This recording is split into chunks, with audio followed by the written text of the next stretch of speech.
And I just got off the phone with Jason Shear, Arizona Authority, and he thinks really now that this slows down to a crawl with any kind of new news going forward, at least for now when it comes to realignment. But the Brett Yormark era began. We saw him at Big 12 Media Days. We interviewed him that day. Craig Smoak, you were a part of that. Let's start with you. What do you think one of the first things we will know as far as his impact, if it at all? Or is it going to be whatever they do when it comes to realignment? Based on the article I was reading earlier, it'll be how he responds to George Kliavkoff talking crap, in The Athletic. That's would be my first response. If he even feels obligated to have to say anything back. At this point, he might just take the high road, unlike Kliavkoff, and actually just keep his mouth shut. But we'll see how he responds to that. But I don't know. I mean, he couldn't really say much at media days. They've had a couple of partnership announcements, the Old Trapper beef jerky and the announcement they made last week. I forget what that was already. What was the official watch partner or something, whatever it was. I think we're going to hear about little deals like that along the way that make more money for guys, but make more money for the conference. But outside of that, I don't know. I don't know what he's going to come out and say that outside of, hey, we're adding teams that's really going to spark anybody's interest. So I'm not sure where to go with that question. No, I don't think he's gonna go be bombastic. I mean, I get why George Kliavkoff, and I talked about this on Friday, you get why he has to kind of go out and be bombastic because they're treading water right now in the Pac-12 trying to figure out what they are. So I get his tact there, but trying to make it seem like everything's fine. It's not, because the more we hear about the TV contract, look, the Big Ten could be done in a few weeks based on Kevin Warren. Okay, so that's something, and they would have to maybe worry about that if in those next few weeks, the TV contract, people say, well, Oregon and Washington will give you enough value to add them, and so nobody loses that much. But the Pac-12's contract could now drag into next year.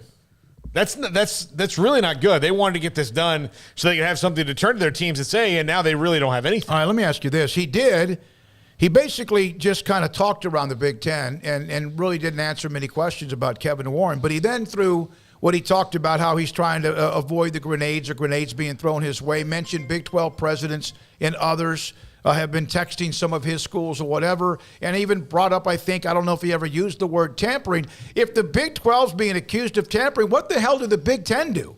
They didn't tamper. They just stole two of your teams. Oh, this is what those big businesses do. That's why they never get their hands caught in the cookie jars because, we didn't reach out to them. They contacted us. Boom, done.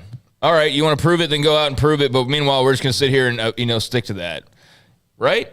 Yep. So, that's all you got to do. We see it every day in and day out. People never get caught for anything, or they're able to get around things on little technicalities. Oh, USC and UCLA, we didn't reach out to them. They reached out to us. So you can't be mad at us. So, that's probably one way to look at it. But, yeah, Brett Yormark, you start off asking what's he going to say. Again, I don't really know what he can say. There's nothing to talk about that's an explosive story that would really – catch people's attention right now.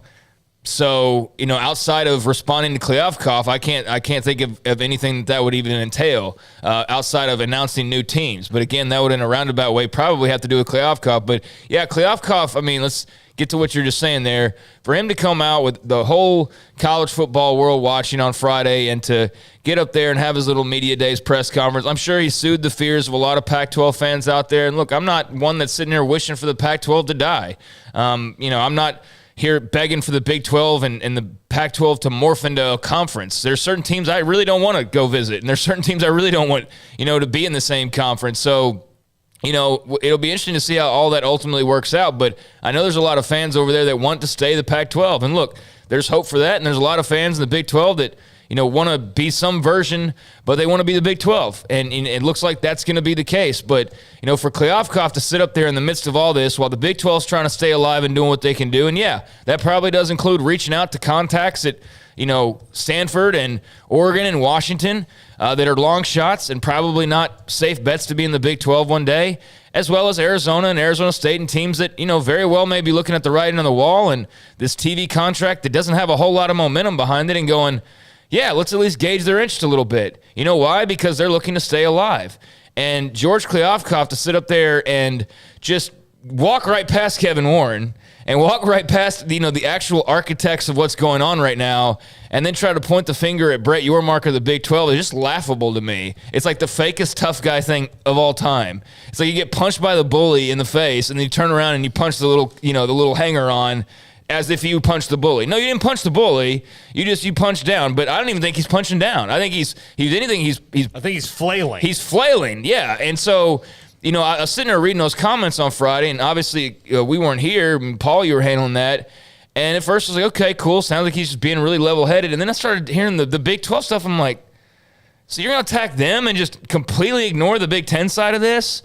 Because he's scared to death. Yeah, because he probably wants a job in Kevin Warren's front office when that inevitably happens one day. So I thought that was just like, I didn't think that came out and really like was puff your chest out, Pac-12 strong, and we're going to make it and all that. And all the jazz that probably some Pac-12 fans took from him. I took that as just being really weak and kind of cowardly, is that you're going to sit there and punch at the one group that's in the same exact boat that you are. And, yeah, they're coming and trying to grab some people off your boat, but, hey, you had the opportunity to do it last year, and just because you didn't do it doesn't mean you were right or wrong. It just means that's the road you took. Well, look, Brett Yormark and the Big 12 are going to take a different road because they want to survive. The reason you did not move last summer was because you didn't think you had to. You thought you were too good for the teams in the Big 12, and you had USC and you had UCLA and your cute little brands, and you were going to be fine. Didn't know the entire time that a whole OU Texas was going to be pulled on you with your two LA brands. And so had the writing been on the wall back then the way it was for the Big 12, okay, the Big 12 knew when they lost Oklahoma and Texas, if we don't do something, we're dead. We're dead. Dead, right?